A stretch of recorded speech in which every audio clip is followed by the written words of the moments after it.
कांदा उत्पादक शेतकऱ्यांना आज कांदा अवघ्या 1 ते 2 रुपये किलो दराने विकावा लागत आहे. पण धक्कादायक गोष्ट म्हणजे 1 किलो कांदा उत्पादन करण्यासाठीच शेतकऱ्यांना 20 ते 25 रुपये खर्च येतो.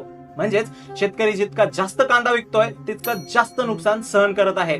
पण महाराष्ट्रात ही काही नवीन परिस्थिती नाहीये, कारण जवळपास दरवर्षी कांदा उत्पादक शेतकऱ्यांना अशाच संकटांचा सामना करावा लागतो आणि सरकार मात्र अनेकदा फक्त तात्पुरत्या उपायांपुरतच मर्यादित राहतं. या परिस्थितीमागे काही मोठी कारणं आहेत. सर्वात पहिलं कारण म्हणजे पाऊस.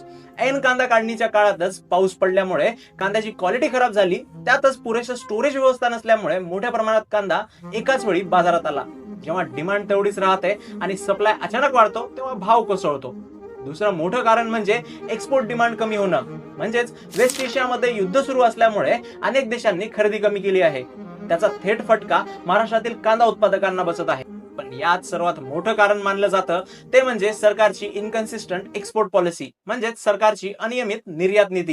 सरकार कधी कांदा निर्यातीवर बंदी घालतं तर कधी अचानक निर्यात सुरू करतं. यामुळे भारतावर अवलंबून असलेल्या देशांनी अल्टरनेटिव्ह सप्लायर्स शोधायला सुरुवात केली आणि म्हणूनच आज बांगलादेश, श्रीलंका यांच्यासारख्या देशांमध्ये भारतातून पूर्वीसारखी कांदा निर्यात होत नाही.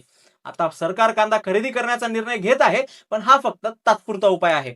कारण लॉंग टर्म प्लॅनिंग शिवाय ही समस्या दरवर्षी पुन्हा निर्माण होणार. आजचे कमी भाव पाहून अनेक शेतकरी पुढच्या वर्षी कांदा लावणार नाहीत. मग सप्लाय कमी झाल्यावर भाव अचानक वाढतील आणि वाढलेला भाव पाहून शेतकरी पुन्हा मोठ्या प्रमाणात कांदा लागवड करतील.